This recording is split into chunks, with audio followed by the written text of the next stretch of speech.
Hello बच्चों, welcome to Sunil academy. और कल हमने किया था बेटा ट्रिग्नोमेट्री का इंट्रोडक्शन, और आज हम करेंगे इसी एक्सरसाइज नंबर 3.1, जिसका इंट्रोडक्शन से कुछ ताल्लुकात थोड़ी सी अलग सी है। इसमें बस क्या करना है, आपने रेडियन को डिग्री में चेंज करना है, डिग्री को रेडियन में चेंज करना है। एंगल मेजर करने के दो तरीके होते हैं, एक रेडियन एक डिग्री। रेडियन क्या होता है बेटा, थोड़ा सा ओवरव्यू कर देता हूँ। पाई लिखना 2 पाई 3 पाई 4 पाई, इसको कहते हैं हम रेडियन में, जहाँ पे पाई यूज होता है। और डिग्री में क्या होता है, जो आप 10th में पढ़ के आओ, 30 डिग्री 45 डिग्री 60 डिग्री, उसका एक फॉर्मूला होता है, उसके थ्रू हम कन्वर्जन करते हैं। अगर आप वीडियो देखते हो तो लाइक जरूर करिएगा, और चैनल को लाइक सब्सक्राइब शेयर कमेंट जरूर करें। देखो बेटा, पहले फॉर्मूला बता देता हूँ। तो फॉर्मूला क्या होता है, अगर आपको बेटा रेडियन से डिग्री में जाना है, मान लो क्वेश्चन दिया रेडियन में और जाना है डिग्री में, तो क्या करना पड़ेगा, मल्टीप्लाई करना पड़ता है बेटा 180/पाई से। इसी तरह से अगर आपको डिग्री दे रखा है और जाना है रेडियन में, तो मल्टीप्लाई करना पड़ेगा पाई/180 से। ये कन्वर्जन फॉर्मूला है। रेडियन टू डिग्री जाना, डिग्री रेडियन वो आप देख लेना, उसके हिसाब से मल्टीप्लाई करेंगे, काम खत्म। ठीक है, जब डिग्री में जाना तो पाई की वैल्यू भी पुट करनी है आपने 22/7, ये बता देता हूँ मैं यहाँ पे। और पाई को क्या यूज करना है, 22/7। इसमें नहीं करना, इसमें पाई रहना चाहिए, तभी तो रेडियन कहलाएगा वो। चलते हैं क्वेश्चन नंबर 1 पे। रेडियन मेजर, इन सबको रेडियन में चेंज करना, ये डिग्री में दे रखा है। तो देखो बेटा, डिग्री से रेडियन में जाना तो पाई/180 से मल्टीप्लाई करना है, बस इतना ही काम करना है, आंसर आ जाएगा। तो ये क्या बन जाएगा आपका, 25 मल्टीप्लाई पाई/180। अब जितना कैंसिल होता कर दीजिए, 5 5 5 15, कैरी कितना हो गया 30, तो ये बन गया 36। तो 5 पाई/36, और यही आंसर है इस क्वेश्चन का। यहाँ पे देखो बेटा 47 डिग्री 30 मिनट। तो पहले पूरा क्वेश्चन डिग्री में लाइए, फिर इसको सॉल्व करेंगे। जैसे आपकी बेटा घड़ी होती है ना, क्लॉक होती है, उसमें क्या होता है, सबसे बड़े यूनिट होते हैं आवर्स, फिर होते हैं मिनट्स, फिर होते हैं सेकेंड्स, है ना। तो 60 से डिवाइड करते जाओ, 60 से मल्टीप्लाई करो, तो वो कन्वर्ट होते रहते हैं, सेम इसी तरह से है। अब यहाँ पे बेटा ये डिग्री है और ये क्या है, मिनट, डबल डैश होगा तो सेकंड्स बोलेंगे। अब यहाँ देखो बेटा, ये -47 डिग्री प्लस 30 मिनट है। इसको अगर डिग्री में चेंज करना तो 60 से डिवाइड, तो छोटे से यूनिट से बड़े यूनिट में आना होता है तो डिवाइड करते हैं, बड़े से छोटे में आना तो मल्टीप्लाई करते हैं। तो ये बन जाएगा आपका बेटा -47 डिग्री प्लस ये कट जाएगा 1/2। ठीक है, अब यहाँ पे देखो एक और कंफ्यूजन रहती है, बच्चा क्या सोच रहा था, ये माइनस का 47 है, ये पूरे एंगल का है, ये पूरा जो क्वेश्चन दिया ना उसका माइनस है, 47 का नहीं, इसलिए मैं ब्रैकेट लगा लेता हूँ ताकि आप कंफ्यूज ना हो बजा, नहीं तो आंसर गलत आ जाएगा। मल्टीप्लाई करूंगा 47 और 2 के 80 87 और 94 95, बनेगा 95/2, और ये माइनस का साइन, और इसको फिर मल्टीप्लाई करना था किससे, पाई/180 से। 5 1 5, ये 19 से कैंसिल, ये तो आएगा 6 से, अब फर्दर कैंसिल नहीं होगा, तो -19 पाई/72, ये इसका आंसर है। ठीक है, अगले पार्ट पर चलते हैं बेटा। ये 240 मल्टीप्लाई बाय पाई/180, 0 0 कट जाएगा, और ये 3 6 18, और ये 3 8, ये 6 2 3 6 2 4 8, तो बन जाएगा बेटा 4 पाई/3। यही आंसर है इसका। लास्ट पार्ट पे चलते हैं बेटा, ये आ गया 520 मल्टीप्लाई बाय पाई/180, 1 0 तो कैंसिल हो गया। अब ये किससे कैंसिल करेंगे, 2 9 और ये 26 हो गया, 6 2 और कटेगा नहीं, तो 26 पाई/9, और यही आंसर इस क्वेश्चन का। ठीक है बच्चों, बड़ा आसान सा क्वेश्चन था। नेक्स्ट क्वेश्चन जो पार्ट इसका है ना, क्वेश्चन नंबर 2, वो इंपॉर्टेंट है, उसमें से ही कन्वर्जन। ठीक है, अब चलते हैं क्वेश्चन नंबर 2 पे। चलिए बच्चों, चलते हैं क्वेश्चन नंबर 2 पे। अगर वैल्यू की बात करें तो क्वेश्चन नंबर 2 जो है वो बहुत ज़्यादा इंपॉर्टेंट है, और एग्जाम में इसी में से एक पार्ट आपको पूछा जाता है। अब देखिए, मैंने आपको पहले बताया था, जैसे आपकी क्लॉक होती है उसमें आवर्स होते हैं, मिनट्स होते हैं, सेकंड्स होते हैं, इसी तरह से डिग्री के भी छोटे यूनिट्स होते हैं, मिनट्स और सेकंड्स, इसलिए ये इंपॉर्टेंट है। अब देखेंगे बेटा मिनट सेकंड कैसे आएंगे। डिग्री फाइंड करनी है रेडियन से, तो बेटा अगर रेडियन से डिग्री फाइंड करनी है तो 180/पाई से मल्टीप्लाई करेंगे, और पाई की वैल्यू 22/7 यहाँ पे यूज करेंगे। तो क्या करना है मुझे बेटा, इसको मल्टीप्लाई कर देना है 180 अपॉन पाई से, और फिर यहाँ पे 11 अपॉन 16 मल्टीप्लाई बाय 180 और पाई की वैल्यू 22/7, 7 में ऊपर ले जाता हूँ, ये 2 से कैंसिल, ये बेटा 9 से कैंसिल, और ये हो जाएगा 45, 2 से कैंसिल करेंगे 8 आ जाएगा, फर्दर कट नहीं होंगे तो 7 5 जा 35, कैरी 3 28 3 31 315 डिवाइडेड बाय 8। अब देखो जब रेडियन करते थे ना find, sorry degree, radian find करते हैं जब, तो उसमें क्या करते थे, जितना भी नंबर आता है वो आपका फाइनल आंसर, लेकिन ऐसा यहाँ पे नहीं है। अगर तो बेटा सीधा सीधा 315 आता तो वो आपका फाइनल आंसर, लेकिन अगर फ्रैक्शन में आ जाएगा तो फिर आपको डिवाइड करना पड़ेगा, फर्दर छोटे यूनिट्स में तोड़ना पड़ेगा इसे। अब कैसे तोड़ेंगे वो देखिएगा, ये आ गया 315, किससे डिवाइड हो रहा है 8 से। देखिएगा बेटा प्रोसीजर क्या है, 8 से अगर डिवाइड करूंगा तो यहाँ देखना बेटा 8 3 जा 24, कैरी 7 और बन गया 5, 8 9 जा 72, रिमाइंडर कितना आ गया 3। जब तक रिमाइंडर 0 नहीं आता आपकी डिवीजन जो है चलती रहेगी, लेकिन ये छोटा हो गया बड़ा हो गया फर्दर डिवाइड नहीं होगा। तो जो पहला आंसर आया बेटा वो आपका क्या होगा, डिग्री 39 डिग्री। अब ये रिमाइंडर 0 नहीं हुआ तो इसलिए आंसर यहाँ पे रुका नहीं है, तो फिर अब क्या करना है बेटा, ये फर्दर कटेगा तो नहीं, हमेशा 60 से मल्टीप्लाई करना है। जो भी रिमाइंडर आया उसको 60 से मल्टीप्लाई कर दो, क्या बन गया 180। अब 180 को डिवाइड करेंगे 8 से, ठीक है, तो ये बन जाएगा बेटा आपका 180, इसको डिवाइड करना है 8 से,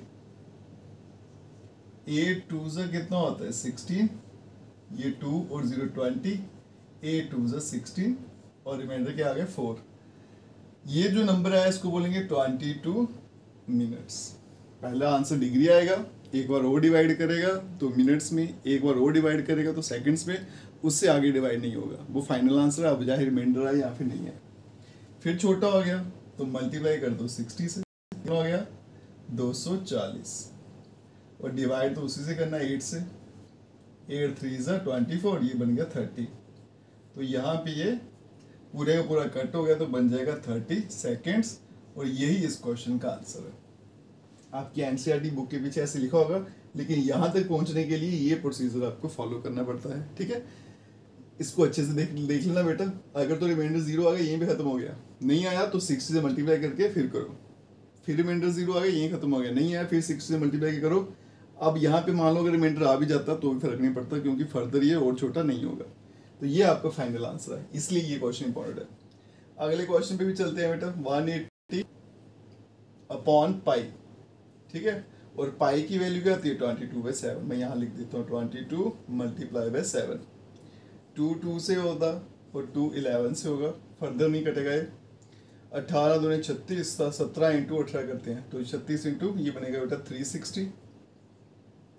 180 into 2 multiply by 7 divided by 11, तो ये कुल मिला के बनेगा 0 42 2 कैरी 4 आ गया 21 8 25 2 5 2 0 माइनस का डिवाइड में आ गया 11। अगर तो डिवाइड में 11 नहीं होता तो यही मेरा आंसर था, लेकिन डिवाइड में 11 आ गया। अब मुझे इसको सिंप्लीफाई करना पड़ेगा, तो यहाँ पे बाउंड्री बना देता हूँ। क्या करेंगे, ये 2 5 2 0 डिवाइड करेंगे 11 से, 11 2 से करूँगा 22, रिमाइंडर 3, फिर ये 2 नीचे उतरा, 11 2 जा 22, फिर 10 ये 0 नीचे उतरा, सॉरी पहले ये 10 ये 0 उतरा तो 11 9 जा 99, तो रिमाइंडर आ गया 1। तो आंसर क्या है इसका 229 डिग्री, साथ में माइनस चलता जाएगा। फिर 60 से मल्टीप्लाई, क्या बन जाएगा बेटा 60 डिवाइड करना है 11 से, 11 5 जा 55, रिमाइंडर क्या आ गया 5, छोटा हो गया ना फर्दर, तो बनेगा बेटा 5 मिनट्स, ठीक है। फिर से क्या करेंगे, इसको मल्टीप्लाई कर देंगे 60 से, तो ये कितना बन जाएगा आपका 300, तो ये बन गया बेटा 300।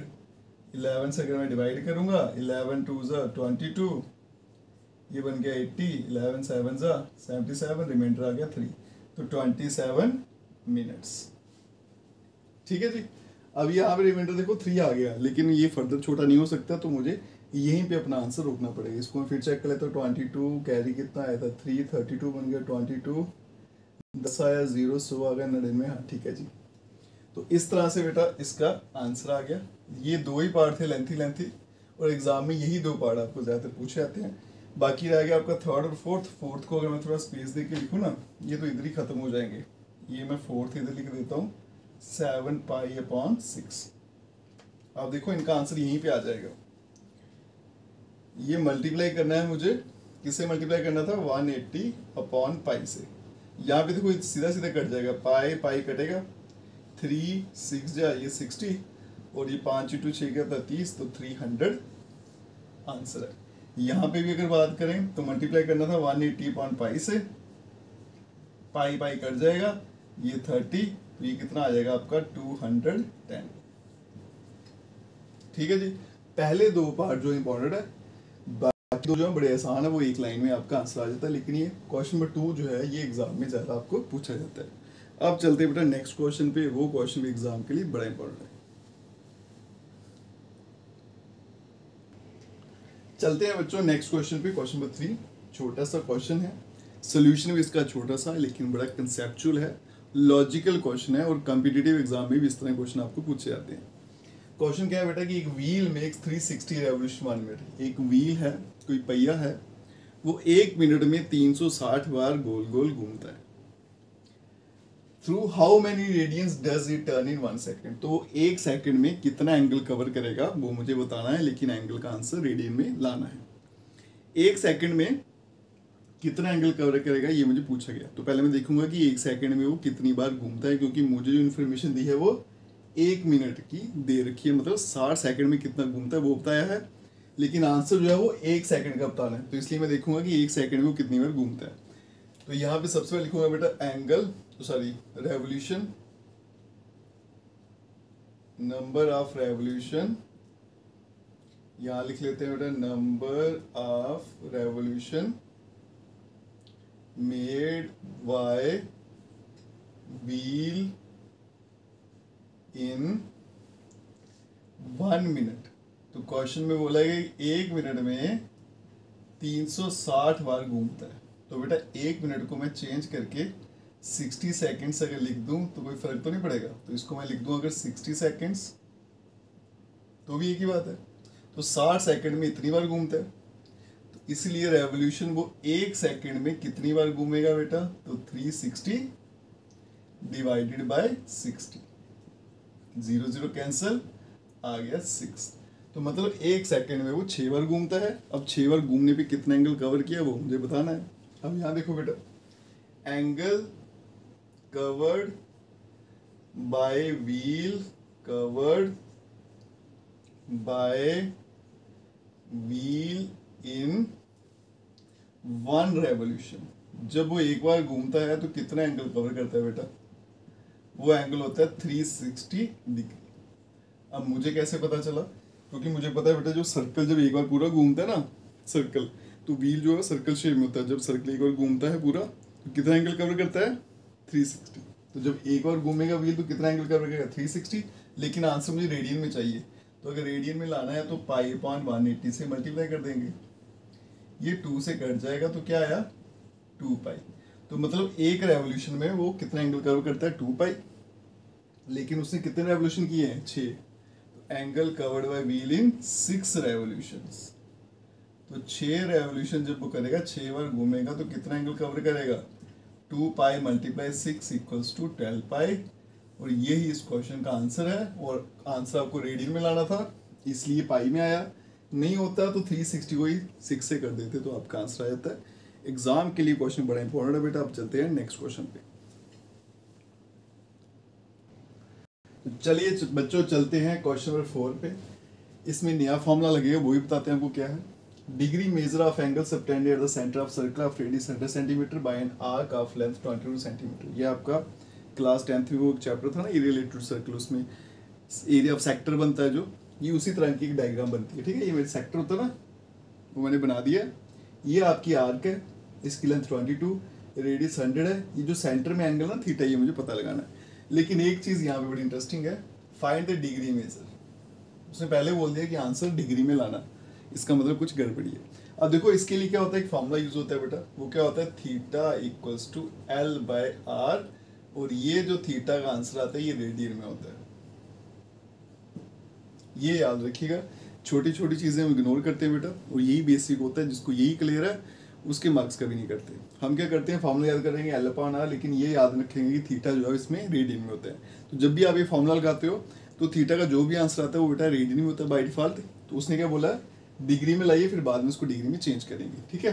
अब देखो यहाँ पे क्या क्या दे रखा है आपको, लेंथ ऑफ आर्क मतलब एल कितना है 22 सेंटीमीटर, रेडियस है 100 सेंटीमीटर। वैल्यू डाल देते हैं तो थीटा इक्वल्स टू एल आ गया 22, यहाँ पे आ गया 100, और ये आया आपका रेडियन में। लेकिन आंसर चाहिए मुझे डिग्री में, अगर तो रेडियन में पूछा होता, डिग्री नहीं बोला तो ये मेरा आंसर था। तो मल्टीप्लाई कर देंगे बेटा डिग्री में चेंज करने के लिए 180 अपॉन पाई, और फिर पाई की वैल्यू डालनी है मुझे 22/7, ये 22, यहाँ पे 7 आ गया, ठीक है। ये आ गया आपका 22, और 22 पूरा कट जाएगा, ये 1 0 कट जाएगा, 2 9 ज़ा, और ये 5, तो ये बन जाएगा theta equals to 9 into 7 63 divided by 5, और ये आ गया डिग्री में। डिग्री का क्या पंगा है, अगर तो बेटा होल नंबर आता है तो ठीक है, लेकिन फ्रैक्शन डिवाइड करना पड़ता है, जैसे क्वेश्चन नंबर 2 में किया था। तो ये मेरा 63 है बेटा, इसको डिवाइड करेंगे 5 से, तो 5 1 ज़ा 5, कैरी बन गया 13, 5 2 ज़ा 10 बन गया 3। तो पहला क्या बन गया, 12 डिग्री, फिर मल्टीप्लाई बाय 60, कितना बन गया 180, डिवाइड अभी 5 से करना है, तो 5 3 ज़ा 15, कैरी 3 30, 5 6 ज़ा, ये पूरा का पूरा कैंसिल हो गया, तो 36 मिनट्स। तो 12 डिग्री 36 मिनट, ये इस क्वेश्चन का आंसर हुई डिग्री में। अगर डिग्री नहीं लिखा होता तो ये आपका आंसर था, और एग्जामिनर जानबूझ के ऐसा लिखता है ताकि बच्चे जो है वो गलती करे और वो मार्क्स काट सके। अब चलते हैं बेटा नेक्स्ट क्वेश्चन पे। चलते हैं बच्चों नेक्स्ट क्वेश्चन पे।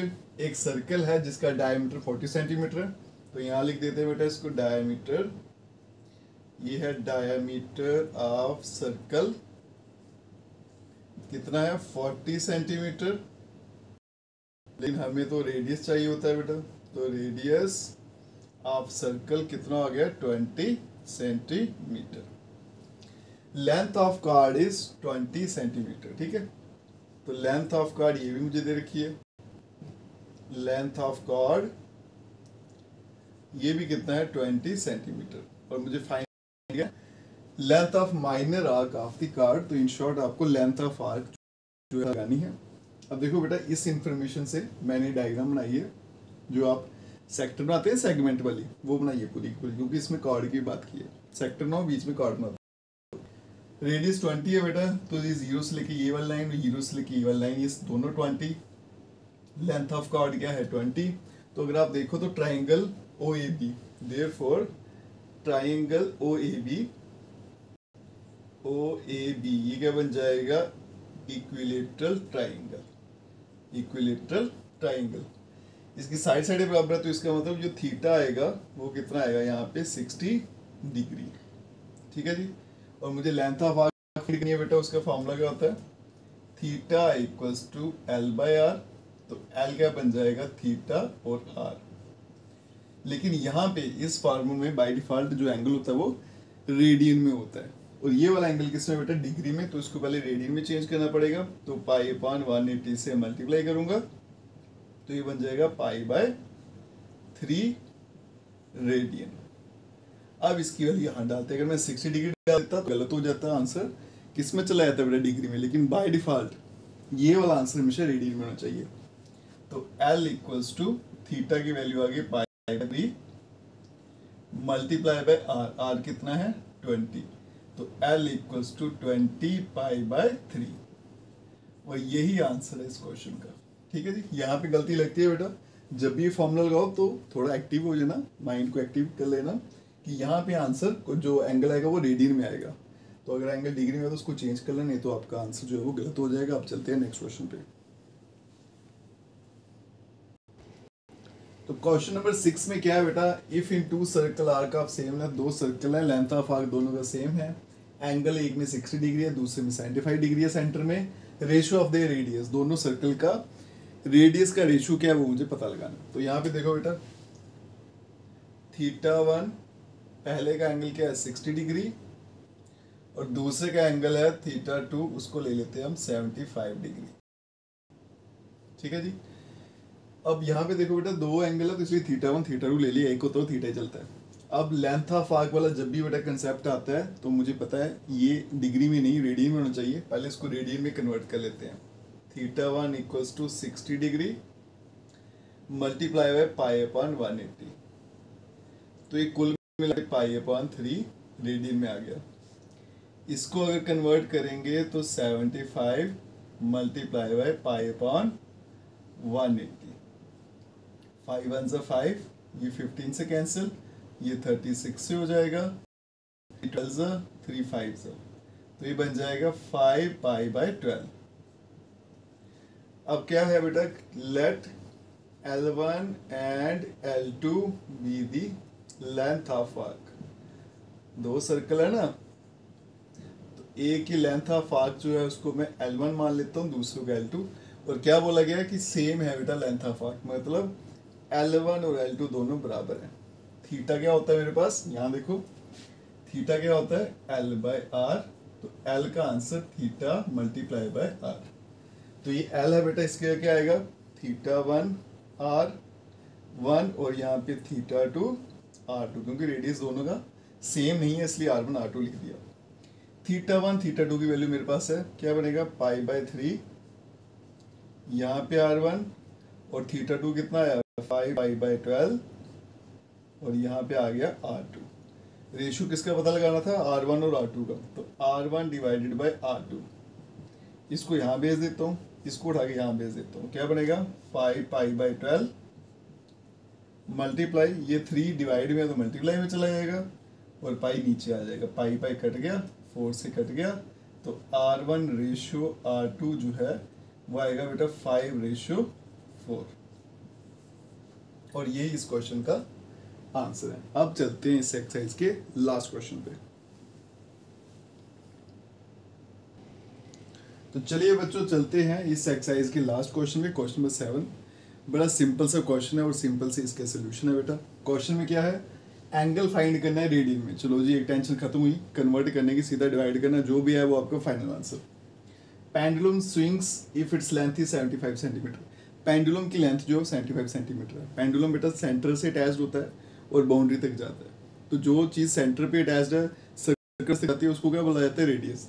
तो इन शॉर्ट आपको यहाँ पे रेडियस जो है वो कितना दे रखा है 75 सेंटीमीटर, और आपको थीटा जो है वो पता लगाना है। अब यहाँ देखिए बेटा थीटा का क्या फॉर्मूला होता है L बाय आर। अब रेडियन में रखना तो सीधा डिवाइड करेंगे, L कितना है 10, R आ गया 75, 5 2 ज़ा 5 1 ज़ा 5, 15 से कैंसिल, तो पहला आंसर 2/15।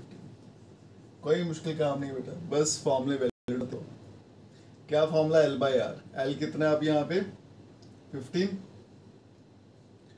और R जो है वो कितना बेटा 75, 5 3 ज़ा और ये आ गया आपका 15, ये तो 15 से भी कट जाना था बेटा, 3 5 ज़ा, तो ये आ गया 1/5, और लास्ट है बेटा 21 डिवाइडेड बाय 75, 21, ये 3 7 से कैंसिल, 3 2 ज़ा 6 और ये 25, तो 7/25, और ये इस क्वेश्चन का आंसर है बेटा।